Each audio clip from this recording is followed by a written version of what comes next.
Welcome back, everyone. If you're doing this in order, then this is the second screencast you found. If you're doing it out of order, hey, nice to see you. You'll notice, of course, we are out here in the back of my house, otherwise known as a perfect place to talk about monetary and fiscal policy. Today, we're talking about fiscal policy. If we said monetary policy is about the money supply, then fiscal policy is about the government spending that money. And you know my favorite thing is to spend money.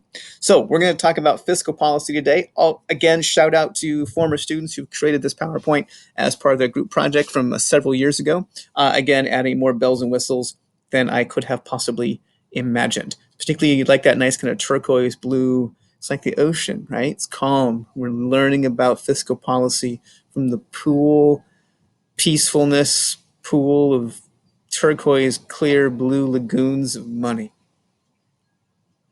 Okay, so what tools does the government use to stabilize the economy?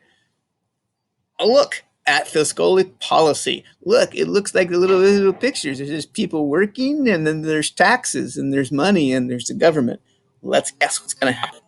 So, what is fiscal policy?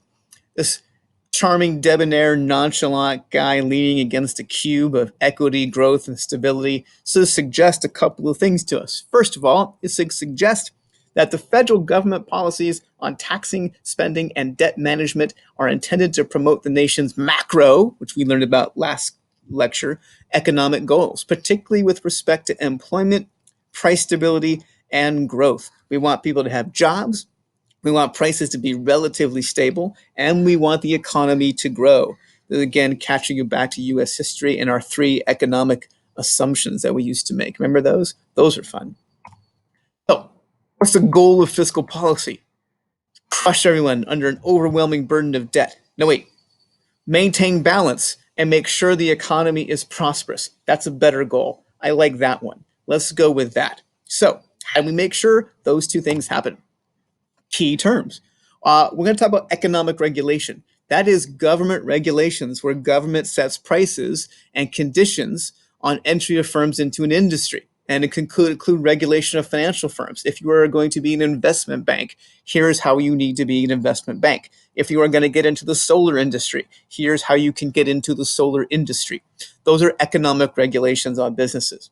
Economic stability is the absence of excessive fluctuations in the macro economy.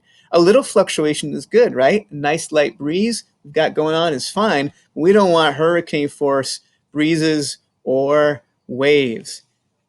Until I used to do hula. We also do this by talking about the gross domestic product, which we'll get to in just a minute, which is the total value of goods produced and services provided in a country during 1 year.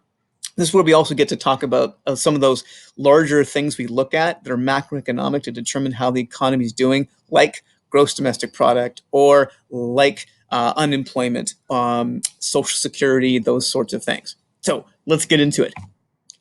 Ooh, I'm excited because there's several more key terms. One is inflation, which is a general increase in prices and or fall in the purchasing value of money. So remember when the vending machine was $1 for a Coke? No, I don't, because it was Pepsi and Aquafina, and Pepsi owns the vending machine, so they never sold Coke in the vending machines. But say they did, and it was $1. Now it's $1.25. Everyone's always asking me for a quarter. What's happened to the value of your money? Still the same bottle of Coke slash Pepsi slash Aquafina, and yet you have to pay more for it. That's inflation. Interventionist state. Doesn't that sound good? It sounds like interventionist states in which government interferes in the affairs of another state or their own domestic affairs. Not like anyone would interfere in the affairs of another country using social media and or their own economic power to do so. Cold War memo panel, strategies for keeping communism at bay, people. And of course, don't forget, we have laissez-faire. I like to call it, you actually like to call it laissez-faire, but I like to say laissez-faire, which is a policy of letting things take their own course. Remember, let it be. We talked about that in US history. It's like everything we did last year all of a sudden makes sense. And we have something called aggregate demand. Aggregate is not like really aggressive demand, like aggro demand. No, it's like a total demand for goods and services in a country. You add up all the demand for goods and services that you guys did in your brand manager product proposals, and now you have aggregate demand, which is all of it, which is kind of aggressive, but not the same thing. So we can have two types of fiscal policy. We can have expansionary fiscal policy. We want to stimulate the economy during or in anticipation of a business cycle contraction. We can say, hey, whoa, we want the economy to grow. We want it to expand. So we're going to increase fiscal policy expenditures and demand by increasing government spending and decreasing taxes. We're going to spend more money and we're going to cut taxes. And that's going to make the economy grow. Or you could have a contractionary fiscal policy, which we create a smaller government budget deficit. We don't spend more money than we have, or less money we spend than we have. We have a contractionary fiscal policy, which is going to decrease aggregate expenditures and demand by decreasing government spending and increasing taxes. So if we think the economy is going too hot and heavy, and we don't think it's going to be particularly trustworthy, we might want to restrict the economy, slow it down. You know, when they're teaching kids to drive, you're like, oh, hit the brake. We're going to decrease government spending and we're going to increase taxes. Sorry, I got distracted. I was looking at the little square picture of myself over there. It's really hard to maintain eye contact and talk at the screen at the same time. I'm going to try this. Always maintain eye contact. Next slide. I should read it. So there are two opposing philosophies.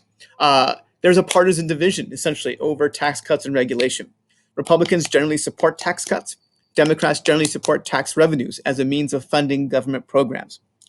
Regulation. Republicans generally believe that as little government regulation interference as possible. Democrats tend to favor stronger involvement from the federal government. You remember when we did our partisan ideologies and what does it mean to be liberal or conservative. And you have that wonderfully unillustrative cartoon over there to tell you about those things. So, real brief, diversion, Keynes and Hayek. Like I said, we're going to get into it in greater detail in the very cool Keynes and Hayek PowerPoint lecture. Basically, there's two schools of thought. Keynesian school of thought is that government should spend less money during times of economic prosperity and spend more during an economic downturn. Hayek, or Hayekian, says boom and bust cycles are just a result of the misallocation of capital resources caused by interfering monetary policy. In other words, if we didn't get involved, we wouldn't have boom and bust cycles. So stay tuned. So how effective is government regulation of the economy? People on the pro side would say it benefits the whole by maintaining order, by flattening out the curve, so to speak, of some of those fluctuations of the business cycle.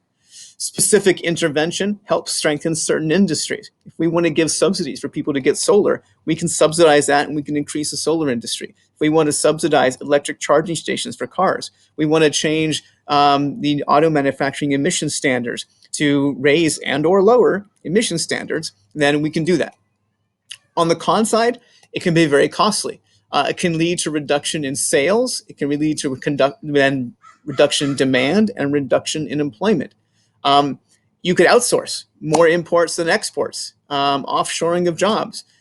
It would subtract from the GDP, which was, again, an indicator of how successful we're doing. And it could lead to inflation. Very quickly, for example, fiscal policy 2016, the White House budget in 2016 was $3.3 trillion. You know, and at some point, a trillion here, a trillion there, you're talking about real money. But as you remember, most of government spending is already kind of tied up in certain things. For example, if you look at the bullet point down on the left that says 25% of the budget are domestic and military programs, but 75% are mandatory spending. That means that's things we have to spend money on. Interest on the debt, Social Security, Medicare, and Medicaid. Those are non-negotiable. So we're really only arguing in terms of the budget about the 25% that is discretionary. And administrations can use their budget to talk about certain initiatives they'd like to fund, whether it's cybersecurity, increasing increasing cigarette taxes. Know where tax gases came from. Cancer research, fighting ISIS or ISIL, criminal justice reform, immigration law. Those are all things that governments and administrations can choose to fund or not fund based on their policy priorities. Gross domestic product. Ew, gross domestic product. That just means the overall domestic product, kind of like aggregate, but less aggro and more gross. Uh, so currently, at least this is in 2016, 16.77 trillion is measured by price changes in all the things we do, goods and services. We can imagine that this year the gross domestic product will shrink tremendously. What they use it for is to gauge the success of their economic fiscal policy. Um, and in general, it is found that economies grow most successfully when deficit is below 3%. Deficit, remember, is how much we owe year to year, how much more we're spending than we actually take in. That'll come in really handy in the next screencast. So that's kind of the general idea about fiscal policy and why governments might use that. Stay tuned to the questions that are being asked in your document, and we'll catch you on the Keynes and Hayek screencast, depending on how long you're going to take a break for. I can't tell.